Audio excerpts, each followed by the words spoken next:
আসসালামু আলাইকুম রহমতুল্লাহ, সবাইকে স্বাগত আমাদের আরো একটা ভিডিওতে। অনেকদিন পরে ভিডিওতে আসলাম। আসলে কিছু গ্যাজেট জটিলতা ছিল, কিছু সমস্যা ছিল, এই জন্য ওইভাবে আসা হয়নি। তো তার জন্য দুঃখিত। আমরা এবার আমাদের পরিকল্পনা হচ্ছে যে 2025 এসএসসি ব্যাচ, যারা এসএসসি 2025 ব্যাচে আছে, তাদের টেস্ট পরীক্ষার ঠিক পূর্ব মুহূর্তে আমাদের আহ, রসায়ন বইয়ের দ্বিতীয় অধ্যায় থেকে দ্বাদশ অধ্যায় পর্যন্ত আমরা সম্পূর্ণ চ্যাপ্টারগুলোকে ক্লিয়ার করবো আশা করতেছি ইনশাল্লাহ।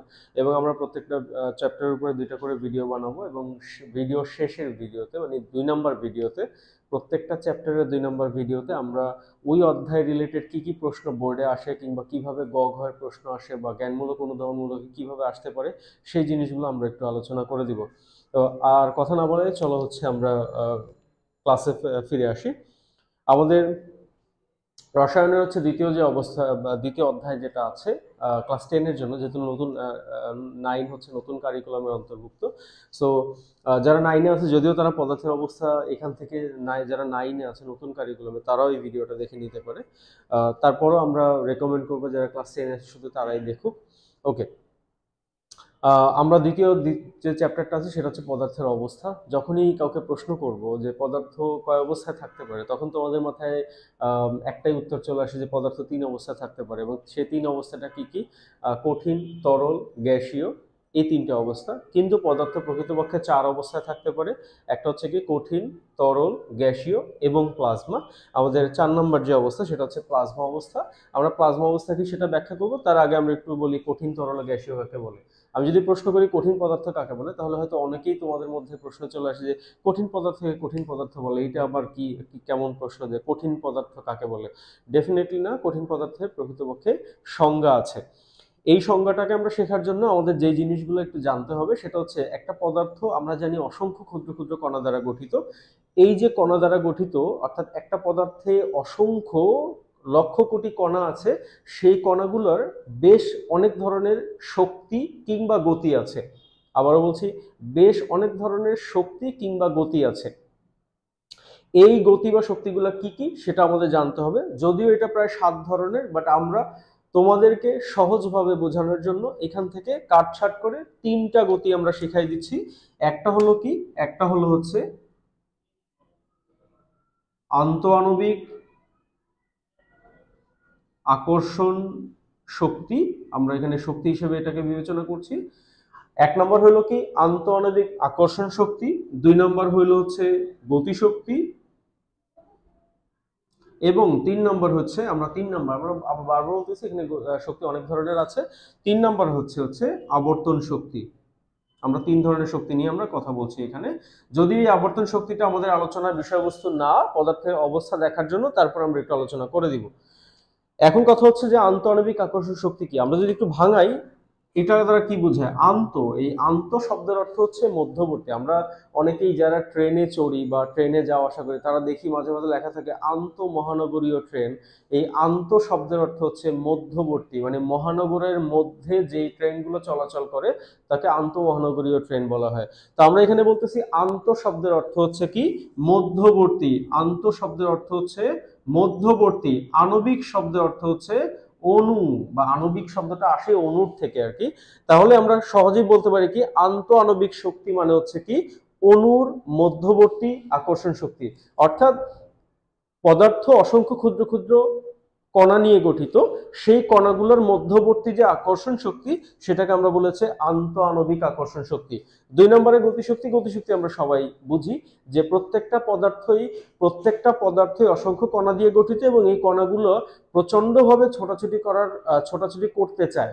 যেমন এটাকে সহজভাবে বোঝানোর জন্য আমরা যদি এরকম বলি যে, আমরা যদি একটা ইলেকট্রন মাইক্রোস্কোপে বা একটা সূক্ষ্ম মাইক্রোস্কোপের নিচে যদি আমরা একটা কাঠের টুকরা রাখি, তাহলে আমরা দেখতে পাবো কাঠের টুকরার যে কণাগুলো আছে সেই কণাগুলো কাঁপতেছে। এর কারণ হচ্ছে যে কাঠের কণাগুলোর মধ্যবর্তী আন্তঃআণবিক আকর্ষণ শক্তিও আছে, আবার কাঠের কণাগুলো কি করতে চায়, উচ্চ শক্তিতে বা উচ্চ গতিতে ছোটাছুটিও করতে চায়। যেহেতু এরা আকর্ষণ শক্তিও কাজ করে এবং ছোটাছুটিও করতে চায়, সেই জন্য ওই পদার্থের কণাগুলা কি করে, কাঁপতে থাকে। তাহলে আমরা কি বললাম, গতিশক্তি আছে। আর আবর্তন শক্তি যেটা, সেটা হচ্ছে এরকম যে এটা ধরে নিচ্ছে এটা একটা কণা, এটা একটা কণা, কণাগুলো কি করে এরকম নিজ অক্ষের উপরেও, কণাগুলো এভাবে নিজ অক্ষের উপরে ঘোরার চেষ্টা করে। একটা কণা নিজ অক্ষের উপরে এভাবে ঘোরার চেষ্টা করে, যদিও এই যে আবর্তন শক্তিটা অর্থাৎ একটা কণা নিজ অক্ষের উপরে ঘোরার যে শক্তিটা, এইটা তুলনামূলকভাবে অত্যন্ত কম, মানে তুলনামূলকভাবে অনেক কম এই দুটার তুলনায়। সেই জন্য আবর্তন শক্তিটাকে আমরা আলোচনার বিষয়বস্তুতে নিয়ে আসব না, কারণ পদার্থের অবস্থা বিবেচনার ক্ষেত্রে আমাদের আবর্তন শক্তিটার প্রয়োজন হয় না, আমাদের আন্তঃআণবিক আকর্ষণ শক্তি এবং গতিশক্তি জানলেই হবে। ওকে, আচ্ছা, তাহলে এবার একটু আসি যে আন্তঃআণবিক আকর্ষণ শক্তি এবং গতিশক্তির উপরে কিভাবে পদার্থের অবস্থা ডিপেন্ড করে। আমরা যদি এরকম চিন্তা করি যে আমার কাছে দুইটা মার্কার আছে, আমরা যদি এইভাবে ধরে নিই এটা একটা কণা, এটা একটা কণা, আমরা যদি ধরে নিই এখানে 10টা মার্কার আছে আমার কাছে, আমি যদি 10টা মার্কারকে এভাবে পাশাপাশি এবং এভাবে শক্ত করে রাখতে পারতাম, তাহলে আমরা বলতে পারি কি এটার মধ্যে বলতো যে এই যে এটা একটা কণা, এটা একটা কণা, এই দুইটা কণার মধ্যবর্তী যে আকর্ষণ সেটা কিন্তু অত্যন্ত বেশি। কারণ আকর্ষণ যখন বেশি তখন কণা দুইটা কি করে বলতো, এই যে পাশাপাশি অবস্থান করতেছে, কণা দুইটা কি করতেছে, পাশাপাশি অবস্থান করতেছে। আমরা যদি এখানে 10টা কণা 10টা মার্কার নিতাম, তাহলে 10টা মার্কার যখন এভাবে পাশাপাশি যুক্ত করতাম, তাহলে 10টা মার্কারই যখন কাছাকাছি থাকতো তখন এই পদার্থটা কঠিনের মতো আচরণ করত। কিন্তু আমরা যদি কণা মানে কণাগুলোকে এভাবে দূরে দূরে রাখতাম কিছুটা, অর্থাৎ কণাগুলো দূরে দূরে রাখা বলতে কি বোঝাচ্ছে, কণার আন্তঃআণবিক আকর্ষণ শক্তি যদি কম থাকতো এবং গতি শক্তিটা যদি তুলনামূলকভাবে বেশি থাকতো, তাহলে হচ্ছে কণাগুলো কি করতো, দূরে দূরে অবস্থান করতো। সেই অবস্থাটাকে দেখো, দূরে দূরে অবস্থান করা মানে হচ্ছে খুব ইজিলি তুমি কি করতে পারবা, এটাকে ভেদ করতে পারবা। আরো সহজ করে বুঝাই, আমি এই মার্কারটার উপর এটা টোকা দিলাম, এই মার্কারটা টোকা দেওয়ার কারণে দেখো মার্কারটা কিন্তু ভেঙে যায় নাই, ফেটে যায় নাই, কিংবা মার্কারটা আমাদের বোর্ডটা কিন্তু ভেঙে যায় নাই, কিছু হয় নাই। এমনকি দেখো এই বোর্ডটাকে ভেদ করে আমার আঙুলও কিন্তু চলে যায় নাই। কিন্তু আমি যখন বাতাসে দিচ্ছি এটা কিন্তু ইজিলি মানে আমার আঙুলটা কিন্তু ইজিলি কি করতেছে, বায়ুকে ভেদ করে যাচ্ছে। এর কারণটা হচ্ছে কি, এই যে বোর্ডের কণাগুলো আছে সেই কণাগুলো খুব কাছাকাছি অবস্থান করতেছে, কিন্তু বায়ুর যে কণাগুলো আছে সেগুলো বেশ দূরে দূরে অবস্থান করতেছে। যেহেতু বায়ুর কণাগুলো বেশ দূরে দূরে অবস্থান করতেছে, সেক্ষেত্রে বলতে পারি যে এই বায়ুতে যে কণাগুলো আছে তাদের গতিশক্তি কি অত্যন্ত বেশি, আন্তঃআণবিক আকর্ষণ শক্তি কম। তাহলে আমরা আশা করি আন্তঃআণবিক আকর্ষণ শক্তি এবং গতিশক্তি এই দুটো জিনিস আমরা ক্লিয়ার করতে পারছি। এবার এই দুইটা জিনিসের উপরে ভিত্তি করে কোন পদার্থ কঠিন, তরল বা গ্যাসীয় হয় কিনা সেটা আমরা একটু প্রমাণ করব। দুঃখিত, বাইরে একটু সাউন্ড আসতেছে, হয়তো কিছু সময় থাকবে, আমরা একটু কোপ আপ করে নেওয়ার চেষ্টা করব। ওকে, এখন তাহলে আমরা যদি বলি যে কঠিন পদার্থ কাকে বলে, তাহলে আমরা কি এই জিনিসটা বলতে পারবো কিনা, সবাই একটু মনোযোগ দিয়ে খেয়াল করব যে কঠিন পদার্থ হইল যে যদি কোনো পদার্থের মধ্যবর্তী, আমি আবারও বলছি, আমি সংজ্ঞাটা মুখে বলতেছি, পারলে বা যদি চেষ্টা করো তাহলে তোমরা লিখে নিতে পারো। মনে রাখবো কঠিন পদার্থ কাকে বলে, যদি কোনো পদার্থের মধ্যবর্তী কণাসমূহের আন্তঃআণবিক আন্তঃআণবিক আকর্ষণ আকর্ষণ অত্যন্ত বেশি থাকে গতিশক্তির তুলনায়। আমি আবারও বলছি যে কোনো পদার্থের মধ্যবর্তী কণাগুলোর আন্তঃআণবিক আকর্ষণ শক্তি যদি বা বল যদি অনেক অনেক বেশি থাকে, আমি ডাবল ইজ গ্রেটার দ্যান দিছি হচ্ছে বোঝাচ্ছি অনেক অনেক বেশি। যদি আন্তঃআণবিক আকর্ষণ শক্তি বা আকর্ষণ বলটা অত্যন্ত বেশি থাকে গতিশক্তির তুলনায়, তাহলে সেই পদার্থটাকে আমরা বলবো হচ্ছে কঠিন পদার্থ। তাহলে কঠিন পদার্থের সংজ্ঞা কি দাঁড়াবে, কঠিন পদার্থের সংজ্ঞা দাঁড়াবে কোন পদার্থের মধ্যবর্তী কণাগুলোর আন্তঃআণবিক আকর্ষণ বল যদি অত্যন্ত বেশি থাকে গতিশক্তির তুলনায়, তবে সেই পদার্থটাকে আমরা কঠিন পদার্থ বলতে পারবো। একইভাবে আমরা যদি তরলে আসি, তাহলে মনে রাখবো তরল পদার্থের আন্তঃআণবিক আকর্ষণ শক্তি বা আকর্ষণ বলটা গতিশক্তির কি থাকবে, সমান থাকবে। অর্থাৎ যে সকল পদার্থের মধ্যবর্তী কণাগুলোর আন্তঃআণবিক আকর্ষণ বল এবং গতিশক্তি বা গতিবল যদি সমান থাকে, তখন সেই পদার্থটাকে আমরা বলবো হচ্ছে তরল পদার্থ। একইভাবে আমরা যদি বলি আন্তঃআণবিক আকর্ষণ বল অত্যন্ত কম গতিশক্তির তুলনায়, কিংবা গতিশক্তি অত্যন্ত বেশি আন্তঃআণবিক আকর্ষণ শক্তির তুলনায়, তবে সেই পদার্থটাকে আমরা বলবো হচ্ছে গ্যাসীয় পদার্থ। তাহলে আমরা আশা করি কঠিন, তরল এবং গ্যাসীয় এই তিনটা পদার্থ সংজ্ঞার ক্ষেত্রে তোমাদের আর কোনো সমস্যা হচ্ছে না। এবার যদি আমরা প্লাজমায় আসি, প্লাজমা খুব চমৎকার একটা আলোচনা।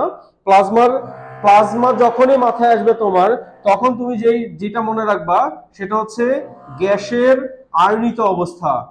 গ্যাসের আয়নিত অবস্থা, খেয়াল করে দেখবা, আয়নিত অবস্থা, গ্যাসের আয়নিত অবস্থা।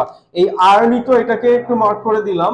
এখানে খুব ভালো বা চমৎকার একটা আলোচনা আছে। আয়নিত অবস্থা বলতে কি বোঝায়? সহজভাবে যদি বলি, কোন একটা গ্যাসীয় পদার্থের শক্তি স্তর থেকে, মানে পরমাণু শক্তি স্তর থেকে ইলেকট্রনকে তুমি যদি বাইরে বের করে নিয়ে আসতে পারো, বাইরে বের করে নিয়ে আসলে সেই পরমাণুটা কি হবে? ধনাত্মক আধানে পরিণত হবে, তাই কি না? খেয়াল করে দেখো, আমি বোঝানোর চেষ্টা করি এভাবে। তার আগে আমরা একটু বলি, হাইড্রোজেনের শক্তি স্তর কয়টা? হাইড্রোজেনের শক্তি স্তর কয়টা? নিশ্চয়ই তোমাদের মধ্যে অনেকেই মনে মনে প্রশ্ন, মানে 99% প্রশ্নের উত্তর দিচ্ছে হচ্ছে এরকম যে হাইড্রোজেনের শক্তি স্তর একটা। কিন্তু প্রকৃতপক্ষে হাইড্রোজেনের শক্তি স্তর একটা না, হাইড্রোজেনের শক্তি স্তর অনেকগুলা। হাইড্রোজেনের শক্তি স্তর অনেকগুলা। এখন কথা হচ্ছে, হাইড্রোজেনের শক্তি স্তর অনেকগুলো কেমনে হয়, যেখানে ইলেকট্রন একটা? হাইড্রোজেনের না, শুধুমাত্র হাইড্রোজেনের না, প্রত্যেকটা পরমাণুর শক্তি স্তর অনেকগুলা। এখন কার কয়টা পরমাণু, মানে কার কয়টা শক্তি স্তর বিবেচনা করা হবে, সেটা ডিপেন্ড করবে কার পরমাণুতে কয়টা ইলেকট্রন আছে। হ্যাঁ, যেমন আমাদের হাইড্রোজেনের কথা যদি বলি, হাইড্রোজেনের ইলেকট্রন সংখ্যা কত? এক। যেহেতু ইলেকট্রন আছে একটা, এবং ওই ইলেকট্রনটা প্রথম শক্তি স্তরেই থাকবে, এটি তো স্বাভাবিক কথা, তাই না? এখন আমাকে আবার প্রশ্ন করা হইতে পারে যে প্রথম শক্তি স্তরেই কেন থাকবে? যদি শক্তি স্তর অনেকগুলো হয়, তাহলে কেন সেটা এই যে 5 নম্বর শক্তি স্তরে থাকবে না, কিংবা 4 নম্বর শক্তি স্তরে থাকবে না? এর উত্তরটা খুব সহজ, মনে রাখতে হবে। এই হাইড্রোজেনের, যদি কেউ প্রশ্ন করে তোমাকে যে হাইড্রোজেনের শক্তি স্তর অনেকগুলো হয়, তাহলে ইলেকট্রনটা প্রথম শক্তি স্তরে কেন, তখন তোমার উত্তরটা হবে এরকম যে একটা পরমাণুর প্রথম শক্তি স্তরে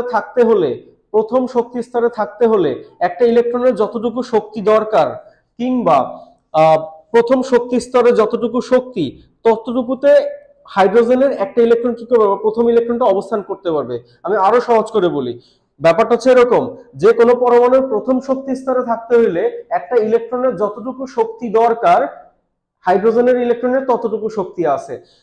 5 নম্বর শক্তি স্তরে থাকতে হলে ওই ইলেকট্রনের যতটুকু শক্তি দরকার, ওই ইলেকট্রনের ততটুকু শক্তি নাই, তাই হাইড্রোজেনের প্রথম ইলেকট্রনটা 1 নম্বর শক্তি স্তরে আছে। সহজভাবে বললাম। এখন খেয়াল করো, আমি ধরে নিলাম এটা একটা হাইড্রোজেন পরমাণু, এই হচ্ছে হাইড্রোজেনের ইলেকট্রন। এবার আমি কি করতেছি? একটা পরমাণুকে তাপ প্রদান করতেছি। যদি আমরা একটা পরমাণুকে তাপ প্রদান করি, আমরা যদি তাপ দেই, তাহলে কি হবে দেখো। ধরো আমরা এখান থেকে এই পরমাণুটাকে তাপ প্রদান করলাম বা শক্তি প্রদান করলাম। শক্তি প্রদান করলে কি হবে? এই যে ইলেকট্রনটা আছে আমাদের হাইড্রোজেনের 1 নম্বর ইলেকট্রনটা, এই ইলেকট্রনটা কি করবে? শক্তি গ্রহণ করতে থাকবে। কারণ 1 নম্বর শক্তি স্তরে থাকার জন্য তার যতটুকু শক্তি দরকার তার আছে। কিন্তু যখন তাকে আরো শক্তি প্রদান করা হবে, এই ইলেকট্রনটা কি করবে? ইলেকট্রনের শক্তি বৃদ্ধি পাবে। ফলে সে কি করবে? সে জাম্প করে এখান থেকে দ্বিতীয় শক্তি স্তরে চলে যাবে। এরপরে যদি কন্টিনিউয়াসলি যদি এটাকে তাপ দেওয়া হয় বা শক্তি প্রদান করা হয়, তাহলে ইলেকট্রন কি করবে? এভাবে লাফ দিতে দিতে এক থেকে এভাবে উচ্চ শক্তি স্তরে গমন করতে থাকবে। আরেকটা জিনিস এখানে একটু বলে নেই, যেটা আমরা তৃতীয় অধ্যায়ে বলবো, সেটা এখানে একটু শিখাই দিচ্ছি। এই যে ইলেকট্রন এক শক্তি স্তর থেকে অপশক্তি স্তরে তাপ প্রদানের ফলে বা শক্তি প্রদানের ফলে যে এক শক্তি স্তর থেকে অপশক্তি স্তরে লাফিয়ে চললো, এই লাফিয়ে চলাটাকে বলা হয় হচ্ছে ইলেকট্রন লম্ফ বলে। কি বলে? ইলেকট্রন লম্ফ বলে। ইলেকট্রন এক শক্তি স্তর থেকে অপশক্তি স্তরে লাফিয়ে চলার প্রক্রিয়া বা পদ্ধতিকে ইলেকট্রন লম্ফ বলে। ওকে, এবার ধরে নাও আমরা এখানে 6টা শক্তি স্তর আঁকছি। আমি ধরে নিলাম হাইড্রোজেনের শক্তি স্তর 6টা। এখন আমি যদি ইলেকট্রনটা এই জায়গাটা আছে, খেয়াল করে দেখো, ইলেকট্রনটাকে তাপ প্রদান করার কারণে ইলেকট্রনটা এখন এই শক্তি স্তরে আছে। এখন আমি যদি এর পরেও শক্তি অব্যাহত রাখি, আমি এর পরেও যদি শক্তি প্রদান করতে থাকি, তাহলে এই ইলেকট্রনটা কি করবে বলতো? এই ইলেকট্রনটা পরমাণু শক্তি স্তর থেকে বাইরে চলে আসবে। পরমাণু শক্তি স্তর থেকে কোথায় চলে আসবে? বাইরে চলে আসবে। বাইরে চলে আসলে দেখো, যখন হাইড্রোজেনের ইলেকট্রন হচ্ছে কয়টা? হাইড্রোজেনের ইলেকট্রন কয়টা? একটা। সেক্ষেত্রে যদি হাইড্রোজেন তার শক্তি স্তর থেকে ইলেকট্রনটা দান করে দেয়, তাহলে হাইড্রোজেন কিসে পরিণত হয়ে যায় বলতো? হাইড্রোজেন আয়নে পরিণত হয়ে যায়। কি আয়ন? ধনাত্মক আয়নে পরিণত হয়, ধনাত্মক আয়নে পরিণত হয়। এই যে হাইড্রোজেনের যে এই যে আয়নটা পরিণত হইলো, এই আয়নিত অবস্থায় হইলো একটা পরমাণুর কি? প্লাজমা। মনে থাকবে? তাহলে আমরা যে প্লাজমা জিনিসটা দেখি, এটা হচ্ছে কি কোনো পদার্থের কোনো পরমাণুর মূলত কোনো পরমাণুর শক্তি স্তর থেকে ইলেকট্রন সরাই নিয়ে তাকে ধনাত্মক আধানে পরিণত করলে যেই আয়ন বা আয়নিত অবস্থাটা পাবো, সেটা হলো ওই গ্যাসের প্লাজমা অবস্থা। প্লাজমার অনেক উদাহরণ আছে। এর মধ্যে আমাদের দৈনন্দিন জীবনের যে উদাহরণ, সেটা হচ্ছে আমাদের যে বিভিন্ন ধরনের টিউব লাইট। আমরা এখন ইদানিং বাসায় যে লাইটগুলো ইউজ করি, সেই লাইটগুলো এলইডি লাইট হয়। তবে আগের যে টিউব লাইটগুলো যাদের বাসায় আছে, গোল টাইপের, গোল এবং বেশ লম্বা, এই যে টিউব লাইটগুলো আছে, সেই টিউব লাইটগুলো একটু খেয়াল করে দেখবা যে এই টিউব লাইটের দুই মাথায় শুধুমাত্র দুইটা ছোট ছোট হচ্ছে বাল্ব লাগানো থাকে। এখন দুই মাথায় দুইটা ছোট ছোট বাল্বতে এত বড় টিউব লাইটটাকে সমানভাবে আলোকিত করতে মানে করার কথা না। অর্থাৎ আমি সহজ করে বুঝাই, এইটা একটা টিউব লাইট, এইখানে একটা ছোট্ট একটা ঝাড়বাতি বা মরিচ বাতি দিলাম, এখানে একটা মরিচ বাতি দিলাম। এখন আমি যদি এটা একটা ব্যাটারির সাথে কানেক্ট করে যদি মরিচ বাতি দুইটাকে জ্বালাই, তাহলে ডেফিনেটলি দেখতে পাবো কি এই অঞ্চলটা বেশি আলোকিত হয়েছে, এই অঞ্চলটা বেশি আলোকিত হয়েছে, মাঝখানে বেশ অংশ কি আছে? ডার্ক বা অন্ধকার থাকবে। কিন্তু টিউবলাইটে কিন্তু আমরা এটা দেখতে পাই না। টিউবলাইটে কিন্তু সব জায়গায় সমান আলো থাকে। এই সমান আলো থাকার কারণটা কি? কারণটা হচ্ছে টিউবলাইটের মধ্যে প্লাজমা গ্যাস থাকে। যখন এই পাশ থেকে ছোট্ট আলো পরিবহন করা হয়, আরেকটা জিনিস একটু বলে দেই, এই যে প্লাজমা গ্যাসের যে আয়নিত অবস্থা, মনে রাখবো আয়নিত গ্যাস বিদ্যুৎ, আলো, তাপ এগুলো সব পরিবহন করে। বিদ্যুৎ, আলো, তাপ এগুলো সব পরিবহন করে। তাহলে একটা টিউবলাইটে যখন হচ্ছে প্লাজমা গ্যাস দেওয়া হয়, এখানে যখন ছোট্ট একটা বাতি মানে মরিচ বাতি বা ঝাড়বাতি যেটাকে আমরা বলি, যদি আমরা এখানে যদি জ্বালাই দিই, তাহলে দেখবো কি আমরা পুরো লাইটটা সমানভাবে জ্বলতেছে। এর কারণ কি? এর ভিতরে যে প্লাজমা গ্যাসটা আছে, সেই প্লাজমা গ্যাস কি করতেছে? এই ইয়াগুলাকে ক্যারি করতেছে, আলোটাকে, বা যে আমাদের যে মরিচ বাতি থেকে যে আলোটা আসে, সেই আলোটাকে কি করতেছে? ক্যারি করতেছে। এটা বোঝার জন্য যে এটার মধ্যে প্লাজমা গ্যাস আসলে আছে কিনা, কিংবা আমি যে কথাগুলো বলতেছি এটা আসলেই রিয়েলিস্টিক কিনা, সেটা প্রমাণ করার জন্য দেখবা যে আমরা বিভিন্ন জায়গায় দেখতে পারি যে পুরাতন যে টিউবলাইট গুলো থাকে, ওটা যদি নষ্ট হয়ে যায়, তাহলে সুইচ দিলে দেখবা কি শুধু মরিচ মানে ওই যে টিউবলাইটের দুই মাথায় ছোট্ট ছোট্ট দুইটা লাল আলো দেখা যায়, বাট ভিতরে আর কোনো আলো দেখা যায় না। এর মানে হচ্ছে ওই টিউবলাইটের ভিতর থেকে কোনো না কোনো ভাবে প্লাজমা গ্যাসগুলো বের হয়ে গেছে। প্লাজমা গ্যাসগুলো যদি থাকতো, তাহলে এটা পরিপূর্ণভাবে জ্বলতো। যাই হোক, প্লাজমার আরো উদাহরণ, আরো চমৎকার চমৎকার উদাহরণ আছে। যেমন বিদ্যুৎ চমকানো, এটা একটা প্লাজমার উদাহরণ। কারণ বিদ্যুৎ চমকানোর ফলে হয় কি, যে যখন মেঘে মেঘে সংঘর্ষ হয়, সংঘর্ষ হলে এই দুইটা মেঘের মাঝখানে যে গ্যাসগুলো চাপা পড়ে যায় বা আটকা পড়ে, সেখানে তাপমাত্রা এত বেশি বেড়ে যায়। মনে রাখবো প্লাজমা গ্যাস তৈরি হতে তাপমাত্রা লাগে 10⁴ থেকে 10⁶ 7 পর্যন্ত। তার মানে 10,000 ডিগ্রি সেন্টিগ্রেড থেকে শুরু করে প্রায় 1 কোটি সেন্টিগ্রেড তাপমাত্রা প্রয়োজন হতে পারে প্লাজমা তৈরির জন্য। সো দুইটা মেঘ যখন পরস্পর যখন সংঘর্ষ হয়, তখন তাদের মধ্যে এই যে তাপমাত্রা তৈরি হয়ে যায়।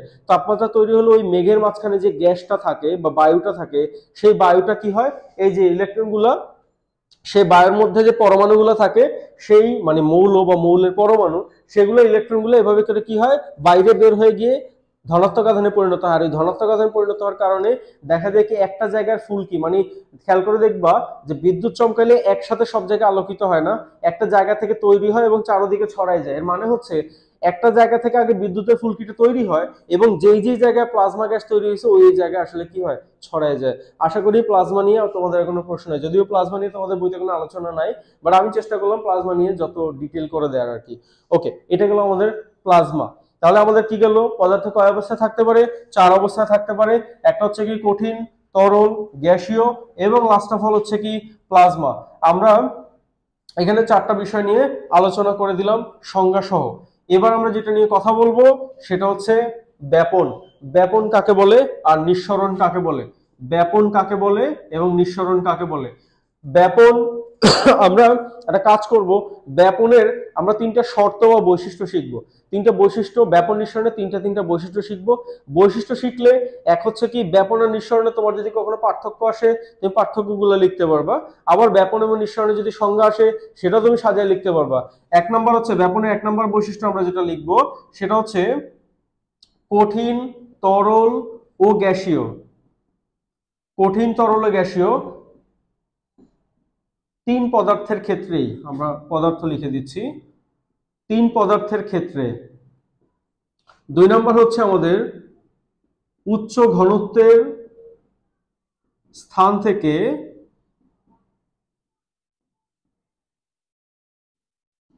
নিম্ন ঘনত্বের স্থানের দিকে, আর 3 নম্বর যেটা হচ্ছে সেটা হচ্ছে সম ও স্বতঃস্ফূর্তভাবে চারদিকে ছড়াবে। আমরা এই তিনটা যে শর্ত লিখলাম, তিনটা শর্তে আমরা একটু প্রমাণ করি। এক হচ্ছে যে দেখো ব্যাপন কঠিন তরল গ্যাসে তিন পদার্থের ক্ষেত্রে ঘটতে পারে। খুব সহজভাবে আমরা যদি দেখি, আমাদের এই চ্যানেলেই হচ্ছে, আমাদের ইউটিউব চ্যানেলে হচ্ছে পটাশিয়াম পারম্যাঙ্গানেট দিয়ে হচ্ছে ব্যাপনের কঠিন পদার্থের যে ব্যাপনটা আছে সেটা দেখানো আছে।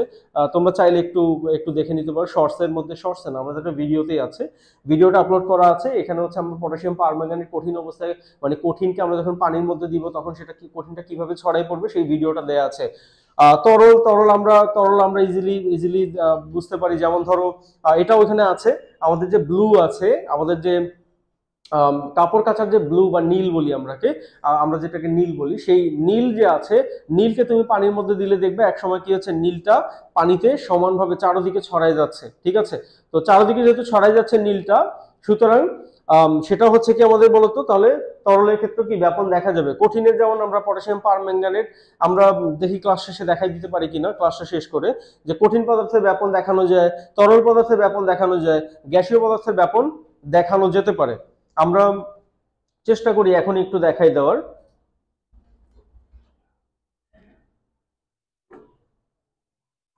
আমাদের কাছে আছে হচ্ছে আমরা এখানে হচ্ছে একটা ছোট একটা বিকার নিলাম, যদিও বিকারটা পরিষ্কার না, তারপর আশা করি হবে। আমাদের এটা হচ্ছে পানি, আমাদের এখানে হচ্ছে ব্লু বা নীল, যেটা কাপড়ে ব্যবহার করি।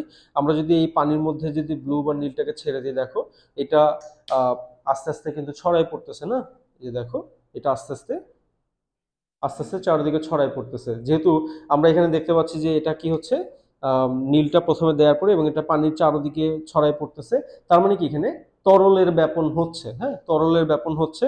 আমরা যদি পটাশিয়াম পারম্যাঙ্গানেট দিয়ে দেখাই, আমাকে একটু সময় দিবে। আমাদের কাছে পটাশিয়াম পারম্যাঙ্গানেট আছে এবং আমরা যদি এইখানে এটার মধ্যে দেখাই, আমরা এটার মধ্যে পানি নিলাম,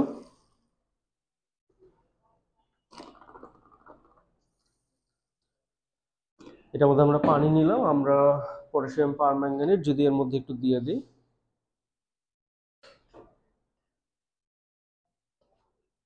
দেখো পটাশিয়াম পারম্যাঙ্গানেট কিন্তু এই যে দেখো কঠিন অবস্থায় আছে। এটাকে যদি আমরা পানির মধ্যে দিই, দেখো এটা চারদিকে আস্তে আস্তে ছড়াই যাচ্ছে। এই যে দেখো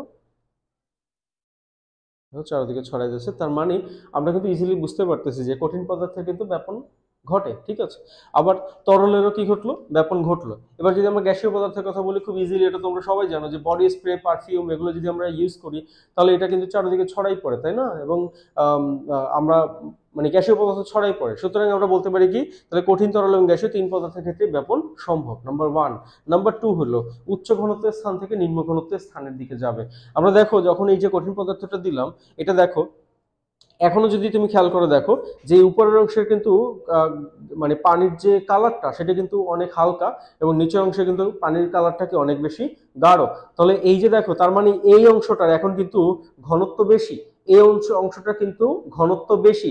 সুতরাং এ কি করবে, ধীরে ধীরে এই যে হালকা কালারটা আছে, এই হালকা কালারের দিকে আস্তে আস্তে কি হবে, এই ঘনত্বটা চারিদিকে সমানভাবে ছড়িয়ে পড়বে। আমরা যদি ব্লুটা দেখি, এই যে অলরেডি আমাদের হাতে দেখো, এই অলরেডি দেখো প্রথম দিকে যখন আমরা নিছিলাম তখন কিন্তু ব্লুটা একটা জায়গায় বেশি কালার ছিল, কিন্তু এটা কিন্তু আমরা যখন হচ্ছে ধীরে ধীরে একটু সময় দিলাম, এটা কিন্তু দেখো চারিদিকে সমানভাবে ছড়িয়ে পড়ছে। কেন সমানভাবে ছড়িয়ে পড়ছে?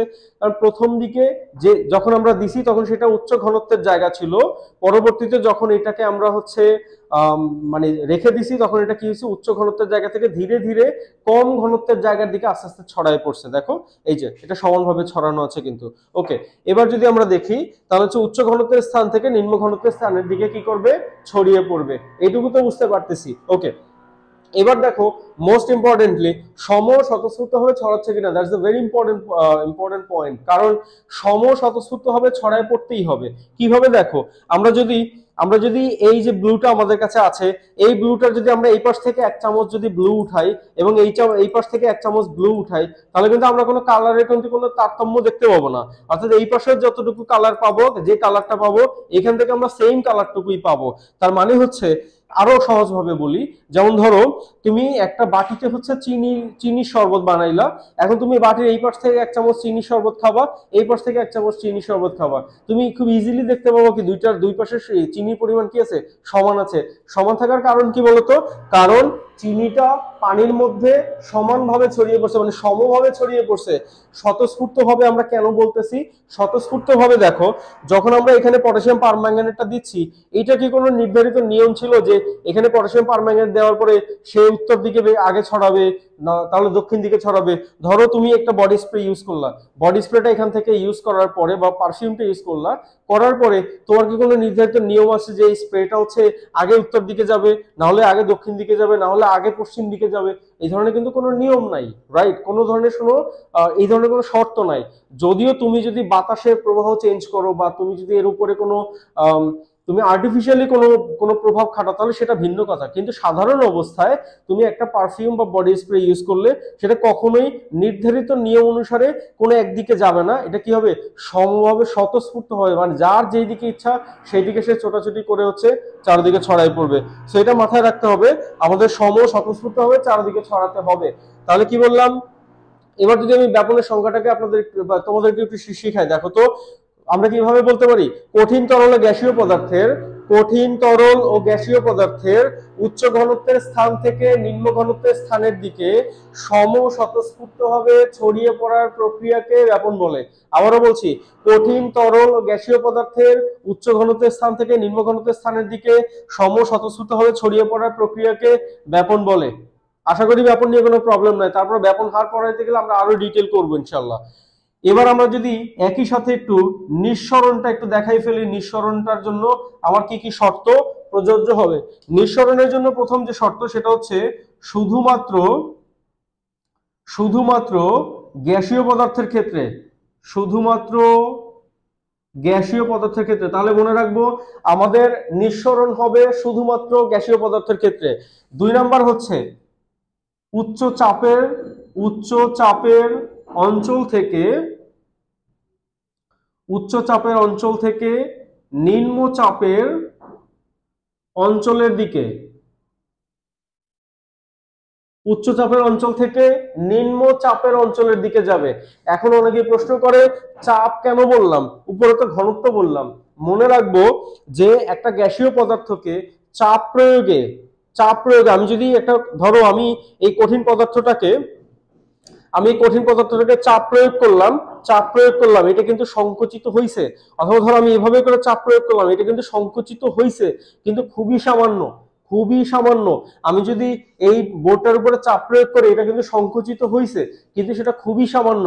আমরা যদি তরলকে চাপ প্রয়োগ করতে পারতাম তাহলে সেটা কিন্তু সংকুচিত হইতো, এবং সেটা হইতো কি তুলনামূলকভাবে বেশি। আমরা এটাকে যদি ধরে নিই, দেখো এই তরলটাকে, এটা কি আছে, স্প্রাইট ইসরায়েলি প্রোডাক্ট, খাওয়া যাবে না। ওকে, এই যে আমাদের এই যে ইয়াটা আছে, বোতলটা আছে, এটার মধ্যে তরল আছে। আমি এটাকে এই প্লাস্টিকটাকে ধরো আমি বিবেচনার বাইরে রাখতেছি। আমি যদি এখানে পানিটাকে চাপ দিই তাহলে এটা কিন্তু সংকুচিত হচ্ছে, কিন্তু এটা কি করতেছে, কঠিনের তুলনায় বেশি হচ্ছে। কিন্তু আমরা যদি একটা গ্যাসীয় পদার্থকে যদি চাপ প্রয়োগ করি, গ্যাসীয় পদার্থকে চাপ প্রয়োগ করলে সবচেয়ে বেশি সংকুচিত হয়। যেহেতু চাপ প্রয়োগে গ্যাসীয় পদার্থের সংকোচন সবচেয়ে বেশি হয়, তাই আমরা গ্যাসীয় পদার্থের কথা যেহেতু বলা হচ্ছে, তাই আমরা ব্যবহার করব উচ্চ চাপ, ঘনত্ব ব্যবহার করব না আমরা এক্ষেত্রে। তাহলে কি বলবো, শুধুমাত্র গ্যাসীয় পদার্থের ক্ষেত্রে উচ্চ চাপের অঞ্চল থেকে নিম্ন চাপের অঞ্চলের দিকে সরু ছিদ্রপথে সজোরে বাইরে বেরোবে। সজোরে বাইরে বেরোবে। তাহলে আমাদের নিঃসরণের ক্ষেত্রে আমরা কি কি মাথায় রাখবো? শুধুমাত্র গ্যাসীয় পদার্থের ক্ষেত্রে উচ্চচাপের অঞ্চল থেকে নিম্নচাপের অঞ্চলের দিকে সরু ছিদ্রপথে সজোরে বাইরে বেরোনোর যে প্রক্রিয়া সেটা হলো কি নিঃসরণ। তাহলে আমরা কি এবার সংজ্ঞাটাকে বলতে পারি শুধুমাত্র গ্যাসীয় পদার্থের ক্ষেত্রে উচ্চচাপের অঞ্চল থেকে নিম্নচাপের অঞ্চলের দিকে সরু ছিদ্রপথে সজোরে বাইরে বেরোনোর প্রক্রিয়াকে নিঃসরণ বলা হয়। এখন এই ব্যাপনা নিঃসরণ নিয়ে একটু কিছু ক্লামজিনেস কাজ করে, সেই জিনিসগুলো একটু ক্লিয়ার করি। অনেকেই বলে ধরেন ব্যাপারটা এরকম, বা ধরো কাঁঠাল থেকে ঘ্রাণ কিভাবে বের হয়। মূলত কাঁঠালের যে কাঁটাগুলো থাকে প্রত্যেকটা কাঁটার মাথায় কিন্তু একটা করে ছিদ্র থাকে। কাঁঠালের যে কাঁটা দেখা যায় সেই কাঁটার মাথায় একদমই মাথায় ছোট ছোট ছিদ্র দেখা যায়। এই ছিদ্র পথে কিন্তু কাঁঠাল থেকে ঘ্রাণ বাইরে বের হয়। এখন আমি যদি বলি তাহলে কাঁঠাল থেকে ঘ্রাণ বের হওয়া ব্যাপন না নিঃসরণ, নিশ্চয়ই তোমরা উত্তর দিতে পারতেছো যে এটা একটা নিঃসরণ, কিন্তু ডেফিনেটলি ইটস রং অ্যান্সার। কারণ হচ্ছে খেয়াল করে দেখো কেন ভুল উত্তর।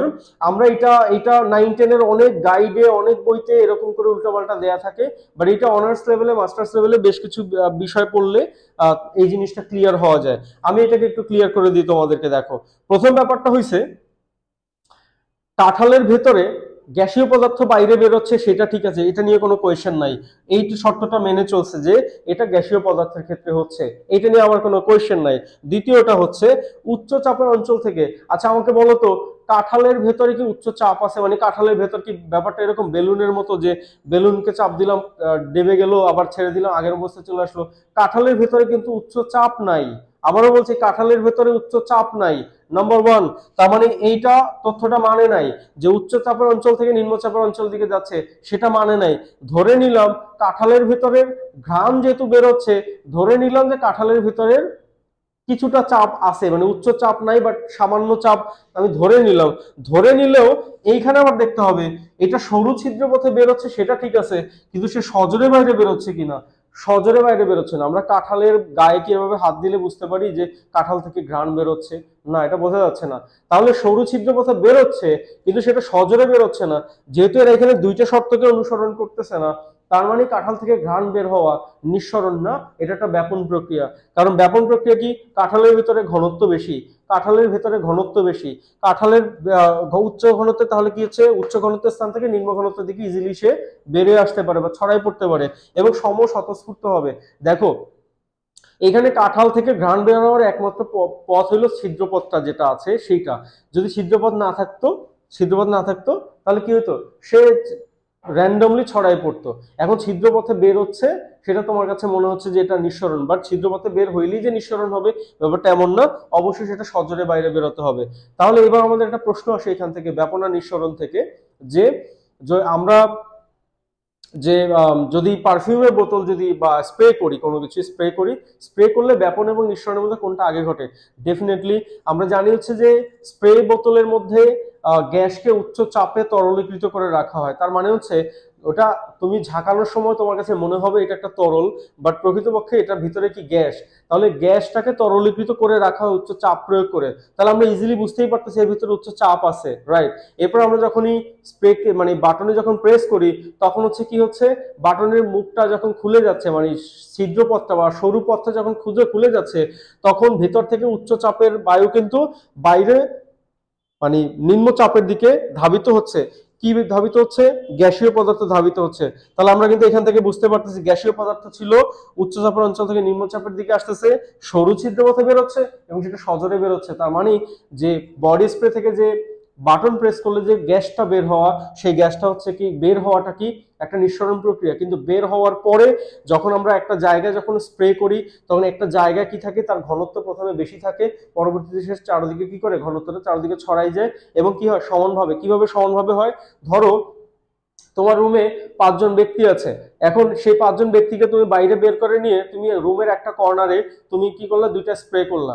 করার পরে 10 মিনিট পরে যদি তাদেরকে রুমে আসতে দাও তাহলে কিন্তু তাদেরকে জিজ্ঞেস করবা যে এই রুমের কোন জায়গায় স্প্রে দিয়েছি আমি বা স্প্রেটা করেছি। কেউ উত্তর দিতে পারবে না। কারণ কি? কারণ সে রুমের যেই কর্নারে যাচ্ছে সেই কর্নারে সে সেম সেন্ট পাচ্ছে। কোথাও বেশি কোথাও কম পাচ্ছে না, তার মানে হচ্ছে এই স্প্রেটা সমানভাবে রুমের চারদিকে ছড়াই গেছে, তার মানে সেটা হবে কি ব্যাপন। তাহলে তাহলে গ্যাস থেকে যে কোনো সিলিন্ডার, যে কোনো কিছু থেকে, মানে গ্যাসীয় পদার্থ বিশেষ করে যে কোনো সিলিন্ডার হোক, বডি স্প্রে হোক, পারফিউম হোক, এখান থেকে যে আমাদের যে ইয়াটা বের হওয়া, প্রথমটা বের হয় কিসে, নিঃসরণের মাধ্যমে বের হয়, এবং পরবর্তীতে ছড়িয়ে পড়াটাকে আমরা বলি হচ্ছে ব্যাপন। তার মানে ব্যাপন এবং নিঃসরণ দুইটাই ঘটে। ওকে, আমি ব্যাপন আর নিঃসরণের পার্টটা আশা করি বুঝাইতে পারছি। আমরা এই ভিডিও হচ্ছে লাস্ট এবং মোস্ট ইম্পর্টেন্ট টপিকটা আমরা একটু আলোচনা করব, সেটা হচ্ছে ব্যাপন হার। ব্যাপন হার কি এবং ব্যাপন হার আমরা কিভাবে বের করব, কিংবা কিংবা কিভাবে হচ্ছে আমরা একটা পদার্থের, মানে দুইটা পদার্থের মধ্যে তুলনা করব যে কোনটার ব্যাপন হার বেশি। এবং আজকে আমরা এমন একটা টপিক নিয়ে আলোচনা করব যে টপিকটা কেউ তোমাদেরকে শিখাবে না, কিংবা ওইভাবে চিন্তা কেউ করবে না, আমি সেটা চেষ্টা করবো শিখাই দেওয়ার। প্রথমে আসি যে ব্যাপন হার কি। ব্যাপন হার কি? ব্যাপন হার হলো, আমরা একটা জিনিস মাথায় রাখবো, যখনই হার শব্দটা মাথায় আসবে তখনই মনে রাখবো যে ব্যাপন হার যদি বলে তাহলে একটা নির্দিষ্ট সময়ের মধ্যে কোনো পদার্থ যেই পরিমাণ হচ্ছে কি করে ব্যাপিত হয় বা ছড়িয়ে পড়ে, সেটাকে আমরা বলবো ব্যাপন হার। আমি যদি বলি কোনো ব্যক্তির বেগের হার কত, তাহলে আমরা বলবো কি যে একটা নির্দিষ্ট সময়ে কোনো ব্যক্তি কি পরিমাণ সরণ ঘটাইতে পারে, অর্থাৎ একটা নির্দিষ্ট সময় একটা ব্যক্তি এইখান থেকে ঠিক কত দূরত্বে গিয়ে থামতে পারে বা কত দূরত্বে যেতে পারে, সেটা হলো তার বেগের হার। একইভাবে যে কোনো পদার্থ একটা নির্দিষ্ট সময়ে যত দূরত্ব অতিক্রম করতে পারে কিংবা যত দূর ছড়ায় পড়তে পারে, সেটা হলো তার ব্যাপন হার। তাহলে ব্যাপন হারের সংজ্ঞা কি? একটা নির্দিষ্ট সময়ে কোনো কঠিন তরল বা গ্যাসীয় পদার্থ যে পরিমাণ ব্যাপিত হয় বা ছড়িয়ে পড়ে, তাকে বা সমভাবে ছড়িয়ে পড়ে, তাকে বলা হয় ওই পদার্থের ব্যাপন হার। ক্লিয়ার? ব্যাপন হারটা ক্লিয়ার আশা করি। এবার আরেকটা জিনিস এখানে একটু লিখে নিই, যেটা পরবর্তীতে আমি কাজে লাগাবো। তাহলে ব্যাপন হার আমরা যদি এরকম করে বলি ব্যাপন হার, তাহলে আমরা ব্যাপন হারকে আমরা কি বলতে পারি বলতো? আমরা বলতে পারি হচ্ছে সময়ের সাথে কি হচ্ছে, সময়ের সাথে হচ্ছে কি দূরত্ব। অর্থাৎ দূরত্ব বলতে আমি এখানে কি বোঝাচ্ছি, কতটুকু দূরে ছড়ায় পড়তেছে আর কি, ঠিক আছে? তাহলে ব্যাপন হার ইকুয়াল আমরা কি বলতে পারি, দূরত্ব বাই সময়। দূরত্ব বলতে আমরা বুঝি যতটুকু দূরত্ব অতিক্রম করলো। ওকে, তাহলে ব্যাপন হারটা ক্লিয়ার। এখন ব্যাপন হার বের করার একটা সূত্র আছে। ধরো তোমাদের এরকম প্রশ্ন আসে, ধরো আমি এভাবেই দিচ্ছি যে NH3 ও HCl এর মধ্যে কোনটির ব্যাপন হার বেশি। আমি এভাবেই প্রশ্ন করলাম যে NH3 ও HCl এর মধ্যে কোনটির ব্যাপন হার বেশি। NH3 ও HCl এর মধ্যে কোনটির ব্যাপন হার বেশি। ক্যালকুলেশন করলে আমাকে মানটা দিও। ওকে, NH3 ও HCl এর মধ্যে কোনটির ব্যাপন হার বেশি? আমাকে দুইটা এই প্রশ্নটি অনেকবার আসে আর কি, বা অনেকবার আসে।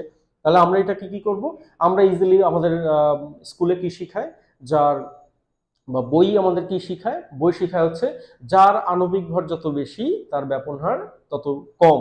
যার আণবিক ভর যত বেশি তার ব্যাপন হার তত কম।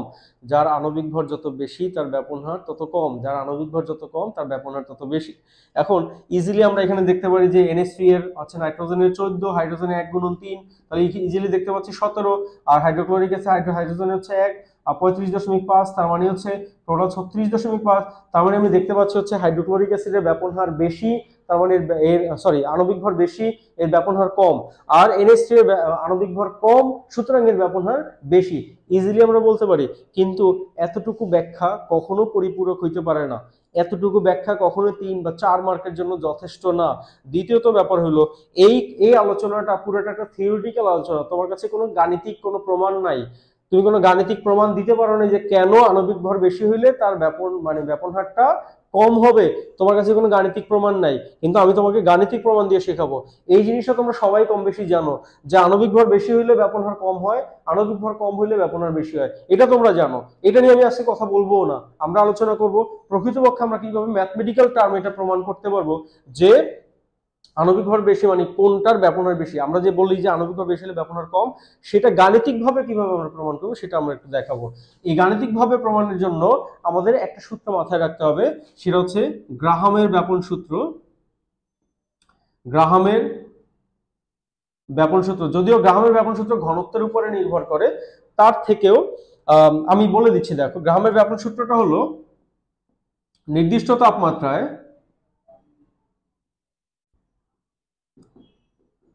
কোনো গ্যাসের ব্যাপন হার তার ঘনত্বের বর্গমূলের ব্যস্তানুপাতিক। কি বলছি? নির্দিষ্ট তাপমাত্রায় কোনো গ্যাসের ব্যাপন হার তার ঘনত্বের বর্গমূলের ব্যস্তানুপাতিক। আমরা যদি কোনো গ্যাসের ব্যাপন হারকে আর ধরি এবং তার ঘনত্বকে যদি ডি ধরি, কোনো ঘনত্বকে যদি ডি ধরি, তাহলে আমাদের ব্যাপন হার আর ইকুয়াল বললাম কি বলতো, ব্যাপন হারটা হবে তার ঘনত্বের বর্গমূলের ব্যস্তানুপাতিক। তার মানে আমরা বলতে পারি কি আর ইজ প্রপোর্শনাল 1/√d। এইটা আমরা জানি, কিন্তু ব্যাপন হারটাকে আমরা আরো সহজ করার জন্য তোমাদেরকে শিখাবো সেটা হচ্ছে, এটা কিন্তু আমাদের গ্রাহামের ব্যাপন সূত্র, ঠিক আছে? আমি এটাকে আরো সহজ করার জন্য একটা তথ্য শিখিয়ে দিই, এটা তোমরা লিখে নিও, সমস্যা নেই, এটা লিখে রাখো, এটা খুব জরুরি বা ইন্টারমিডিয়েটে তোমার কাজে লাগবে। এখানে আরেকটা জিনিস শিখবো, যে এভাবে তথ্যটা লিখে রাখি, যে কোনো গ্যাসের ব্যাপন হার তার মোলার ভরের বর্গমূলের ব্যস্তানুপাতিক। কি বললাম বলতো? কোন গ্যাসের ব্যাপন হার হচ্ছে কি তার মোলার ভরের বর্গমূলের ব্যস্তানুপাতিক। মোলার ভরটা কি? মোলার ভর হলো আণবিক ভর, আমরা যেটাকে আণবিক ভর হিসেবে চিনি, এই যে আমরা যেটাকে ক্যাপিটাল এম দিয়ে প্রকাশ করি। মোলার ভরটা হলো কি? আণবিক ভর। ওকে, মোলার ভর মানে এক মোল কোনো পদার্থের ভর, সেটা হচ্ছে আণবিক ভর। তাহলে মোলার ভরটা হলো এম, আণবিক ভর। আর তাহলে ব্যাপন হারটা যদি আমরা আর ধরি, তাহলে আমরা কি এভাবে বলতে পারি যে আর ইজ প্রপোর্শনাল √1/√m। অর্থাৎ দেখো, ব্যাপন হারটা হচ্ছে তার মোলার ভরের বর্গমূলের ব্যস্তানুপাতিক। আমরা যদি এখানে এভাবে লিখে নিব যে ব্যাপন হার আর এবং মোলার ভর এম হলে সূত্র মতে আমরা কি পাবো? আর ইজ প্রপোর্শনাল কি 1/√m। এখন যদি আমি এই সূত্রটাকে ভাঙাই, তাহলে আর ইকুয়াল আমরা কি বলতে পারি? ইজ প্রপোর্শনাল সাইন উঠলে আমার কি কি থাকে? একটা সমান চিহ্ন থাকে এবং একটা কি থাকে? ধ্রুবক থাকে। তার মানে k ইন্টু 1/√m। এখানে কেটা কি? কে হলো সমানুপাতিক ধ্রুবক। কে হলো কি? সমানুপাতিক ধ্রুবক। তাহলে আর ইকুয়াল কি আমরা কে ইন্টু 1/√m, বা আর ইকুয়াল আমরা লিখে নিলাম হচ্ছে k/√m। এটা আমাদের প্রকৃত সূত্র। তোমাকে যদি কখনো বলে এই যৌগের মধ্যে কোনটি ব্যাপন হার বেশি, তাহলে তোমাকে এই পার্টটুকু আগে লিখতে হবে। লেখার পরে তোমার কাজগুলা কি? শোন, এই পার্টটা দেখা যাচ্ছে না? এই পর্যন্ত দেখা যাচ্ছে? আচ্ছা, ফাইন, ওকে। তাহলে আমি এই পার্টটা একটু এখানে লিখে দিচ্ছি, দেখো তুমি এই পার্টটুকু লিখবা। এখন তোমার কাজ হচ্ছে কি, দেখো তোমার নিচে দেখা যাচ্ছে? আচ্ছা, ফাইন। তাহলে দেখো, তাহলে আর ইকুয়াল কি k/√m, রাইট? এটা হচ্ছে আমাদের সূত্র। এখন আমরা যদি NH3 এর ক্ষেত্রে ব্যাপন হার R1 এবং মোলার ভর M1 হলে সূত্র মতে আমরা কি পাই? R1 ইকুয়াল কি পাবো? k/√m1। এটা 1 নং সমীকরণ। R1 ইকুয়াল কি? k/√m1, 1 নং সমীকরণ। আবার এই Cl এর ক্ষেত্রে ব্যাপন হার R2 এবং মোলার ভর M2 হলে আমরা R2 ইকুয়াল কি লিখতে পারবো? k/√m2। যেহেতু k হচ্ছে ধ্রুবক, তো ধ্রুবক তো চেঞ্জ হবে না, রাইট? এটা হচ্ছে আমাদের 2 নং। এখন 1 নং ডিভাইডেড বাই যদি 2 নং করি আমরা, দেখো 1 নং ডিভাইডেড বাই 2 নং, তার মানে R1/R2 ইকুয়াল আমাদের কি আসবে? k/√m1 by k/√m2। তাহলে আমাদের এখানে কি আসবে? R1/R2 ইকুয়াল আসবে হচ্ছে k/√m1 into √m2 by k। K কে উভয় পক্ষ থেকে কাটা যায়, তাহলে থাকে কি আমাদের r1/r2 ইকুয়াল কি √m2 বাই √m1, যেটাকে আমরা সরাসরি লিখতে পারি হোল রুট m2/m1। দেখো এইটুকু ক্লিয়ার কিনা, আশা করি এইটুকু ক্লিয়ার। দেখো তাহলে r1/r2 ইকুয়াল কি আমরা লিখতে পারি, আমরা এই পাশটাতে একটু লিখে দিচ্ছি, একটু খেয়াল করো, এখান থেকে লিখে দিচ্ছি,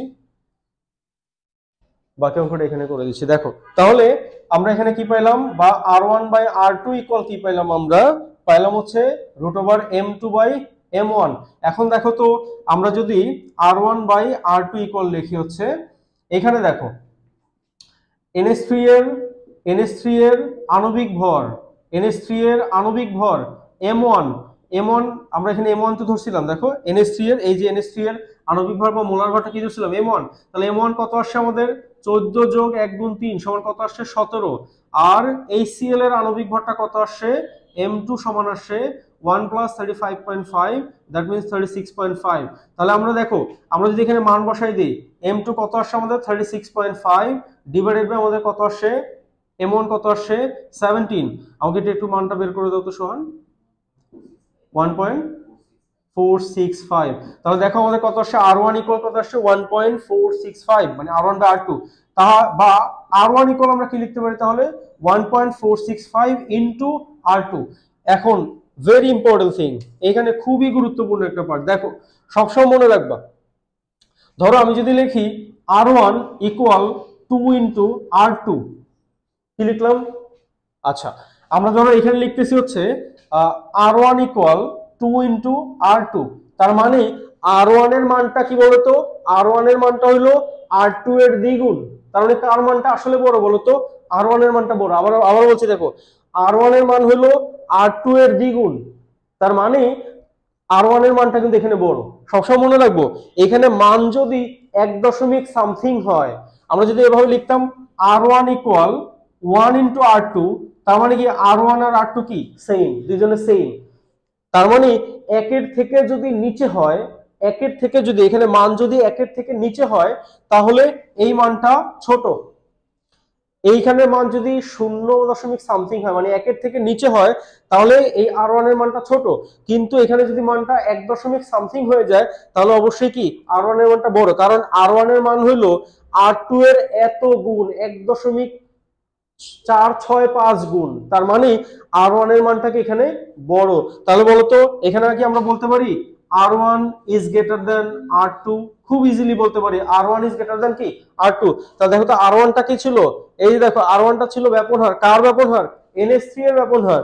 আর r2 টা কি ছিল, এই যে r2 টা ছিল কি HCl এর ব্যাপন হার। তাহলে বলতো কার ব্যাপন হার বেশি, কার ব্যাপন হার বেশি, ডেফিনেটলি NH3 এর ব্যাপন হার বেশি, যেহেতু r1 এর মান বড়। তাহলে আমরা ইজিলি এখান থেকে উত্তরটা লিখতে পারবো, NH3 HCl এর মধ্যে কোনটির ব্যাপন হার বেশি, ডেফিনেটলি r1 এর ব্যাপন হার বেশি। আশা করি কোনো সমস্যা নেই। এটা কিন্তু ম্যাথমেটিক্যাল টার্ম, এটা তোমাকে এসএসসি, ইন্টারমিডিয়েট, অনার্স সব জায়গায় সাপোর্ট দিবে। যদি কেউ কেমিস্ট্রিতে অনার্স করো, তাহলে তাকে এই পার্টটা আমাদের অনার্সেও আছে, সো তাকে এই জায়গাটা কি করবে, বেশ ভালো সাপোর্ট দিবে। সো আমরা এই ম্যাথমেটিক্যাল টার্মটা সবসময় মাথায় রাখবো।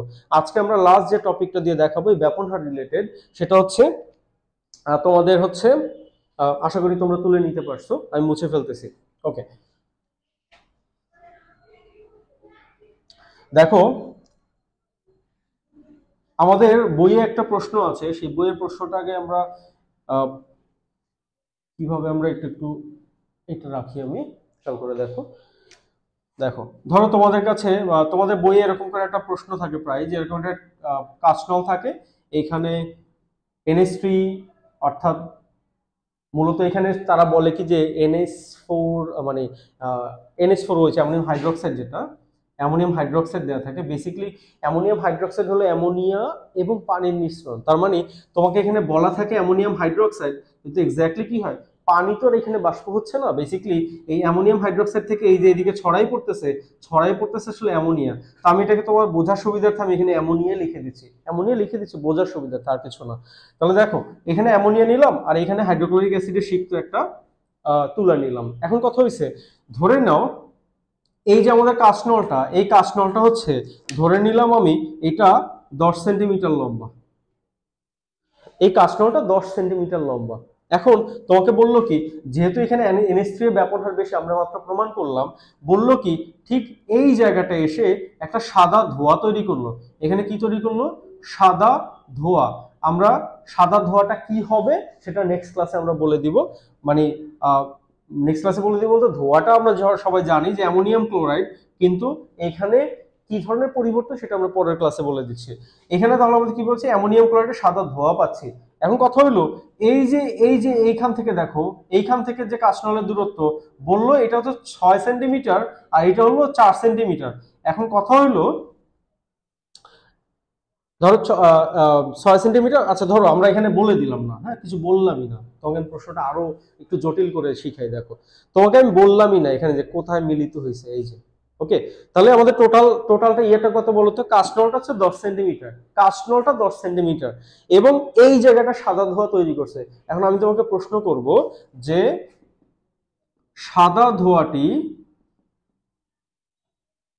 ঠিক কত দূরত্বে উৎপন্ন হবে?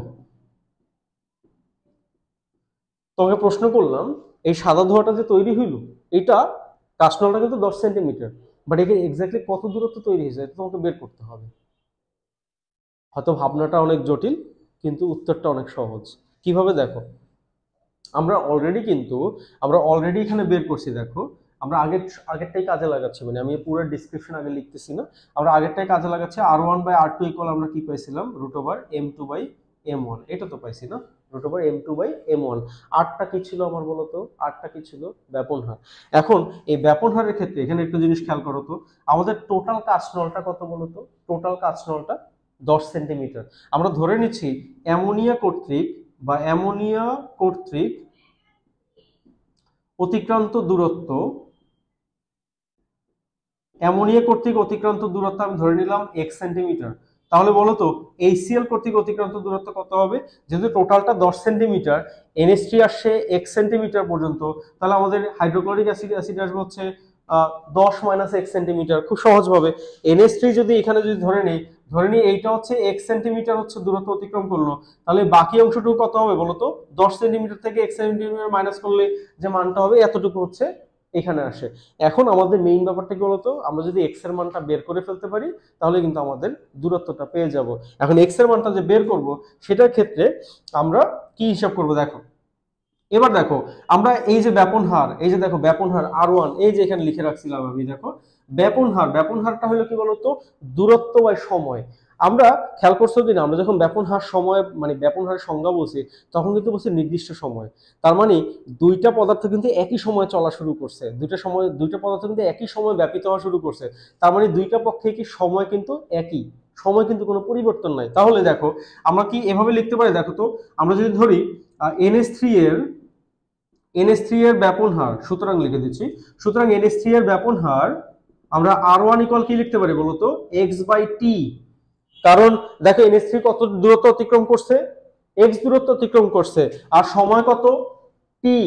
আর তাহলে বলতো HCl এর ব্যাপন হারটা কত হবে? তাহলে হবে হচ্ছে 10 - x/t। খুব ইজিলি কিন্তু আমরা দেখতে পাচ্ছি যে ব্যাপন হারটা কি তাহলে x/t, এটা হচ্ছে NH3, এবং HCl টা কি তাহলে 10 - x/t। তাহলে আমরা যদি এখানে মানগুলো বসাই দিই, দেখো তো x/t ডিভাইডেড বাই হচ্ছে 10 - x/t, এবং এটার মান কত আসছিল আমার সোহান? কত? 1.465 আমাদের এত মান আসছিল, রাইট? আমরা কিন্তু ইজিলি এখানে দেখতে পাচ্ছি। দেখো তাহলে আমরা যদি এখানে লিখি x/t equal t divided by 10 - x equal 1.465, তাহলে দেখো আমরা এখানে x টি কাটা যায়, যেহেতু উভয় পক্ষে টিটা সেম, তাহলে টি কাটা যায়। আমাদের এখানে থাকে কি? থাকে হচ্ছে x/10 - x ইকুয়াল কত? 1.465। এবার যদি আমি ক্যালকুলেশনটা এই পাশে দেখাই তাহলে দেখো x ইকুয়াল কত আসে আমাদের? 14.65 মাইনাস 1.465x। ওকে, ক্রস গুণ করলাম আমি, মানে এটাকে নিচে এক ধরে এটার সাথে এটা গুণ করলাম, এটার সাথে এটা গুণ করলাম। ওকে, তাহলে আমাদের এটা যদি এই পাশে নিয়ে আসি তাহলে কি আসে? x প্লাস 1.465x ইকুয়াল কত? 14.65। তাহলে এখানে কত আসে আমাদের? কত আসে? 2.465x ইকুয়াল কত? 14.65। তাহলে x ইকুয়াল কত আসে আমাদের? 14.65 ডিভাইডেড বাই 2.465 কত আসে এটা? 5.943। তার মানে দেখো আমরা কিন্তু এক্স এর মান পেয়ে গেছি, এক্স এর মান কিন্তু পেয়ে গেছি। তার মানে হচ্ছে দেখো এই যে অ্যামোনিয়া তাহলে কত দূরত্ব অতিক্রম করছিল এখানে 5.943 সেন্টিমিটার এখানে অতিক্রম করছিল। তাহলে আমরা এই হাইড্রোক্লোরিক অ্যাসিড কতটুকু অতিক্রম করবে, এই 10 থেকে এটা মাইনাস করে দিব। আশা করি বুঝতে পারতেছো, কোনো সমস্যা থাকার কথা না। এখন ফাইনালি মানে ক্লাস শেষ করার আগে যারা এসএসসি 2025 ব্যাচ আছো, অর্থাৎ সামনে যাদের অক্টোবর নভেম্বরে যাদের টেস্ট পরীক্ষা থাকবে, ঠিক সেই টেস্ট পরীক্ষার আগে আগে আমরা আমাদের মে মাসের 1 তারিখ, মে 2024-এর 1 তারিখ থেকে আমাদের পেইড কোর্স শুরু হবে। পেইড কোর্সে আমরা 3টা সাইকেলে হচ্ছে কোর্সগুলো কমপ্লিট করব। 3টা সাইকেলে পুরো বই কমপ্লিট করব। প্রথম সাইকেলে আমাদের চ্যাপ্টার থাকবে 1, 2, 3 এবং 5। এভাবে করে হচ্ছে আমরা 3টা সাইকেলে টোটাল 12টা চ্যাপ্টার কমপ্লিট করব। এবং এই 12টা চ্যাপ্টার এক একটা সাইকেলের আমরা মূল্য নির্ধারণ করেছি হচ্ছে 715 টাকা মাত্র। অর্থাৎ টোটাল 3টা সাইকেলই যারা করবে তারা হচ্ছে টোটাল 2145 টাকায় পুরো বই কমপ্লিট করতে পারবে। টেস্ট পরীক্ষার আগে ফুল রিভিশন হবে, ফুল রিভিশন এবং পারফেক্টলি রিভিশন। কোনো ধরনের কোনো গাফেলতি, কোনো ধরনের কোনো ফাঁক ফোকরের মধ্যে থাকবে না। কোনো প্রশ্ন ছুটে যাওয়ার, কোনো টপিক ছুটে যাওয়ার কোনো সম্ভাবনা থাকবে না। আমাদের এখানে আরও অনেক অনেক ব্যবস্থা আছে বলতে আমরা নট ইভেন আমরা শুধুমাত্র কোর্স কমপ্লিট করাবো, এই রিলেটেড যত টেস্ট পেপার সলভ করা আছে ইত্যাদি ইত্যাদি কোয়েশ্চেন আসে, কিংবা প্রতিনিয়ত প্রত্যেক ক্লাস পরে হচ্ছে পরীক্ষা নেওয়া, এবং সব কিছু আমরা পারফেক্টলি এখানে নেওয়ার চেষ্টা করব। তবে যদি আমাদের প্রথম সাইকেলে কেউ কোনো ব্যক্তি বা কোনো স্টুডেন্ট যদি 10 জন স্টুডেন্ট জয়েন করাতে পারে, তবে তাদের জন্য তাদের সম্মানার্থে আমাদের পক্ষ থেকে পরবর্তী সাইকেল হচ্ছে তার জন্য ফ্রি রাখা হবে। সো এটা হচ্ছে তাদের জন্য অফার যারা একজন হচ্ছে 10 জন স্টুডেন্টকে জয়েন করাতে পারবে। আর পরবর্তী আমাদের আরও অনেক অনেক অনেক কোর্স আসবে এবং অনেক আলোচনা আমাদের আছে ইনশাল্লাহ। আমাদের ফেসবুক পেজে স্মার্ট অ্যাসিড, আমাদের যদিও ইউটিউব চ্যানেল নাম মিরাজ হাসান, বাট আমাদের ফেসবুক পেজের নাম হচ্ছে স্মার্ট অ্যাসিড, এবং স্মার্ট অ্যাসিড কেমিস্ট্রি নামে আমাদের একটা গ্রুপ আছে। আমাদের লিঙ্কটা ডেসক্রিপশনে দেওয়া থাকবে। লিঙ্কে গিয়ে হচ্ছে ওখানে গিয়ে হচ্ছে গ্রুপে জয়েন হইতে পারো। এখানে আপ টু ডেট যত তথ্য আছে আমরা সেই তথ্যগুলো এখানে শেয়ার করি এবং ওইখান থেকে জানতেও পারবা।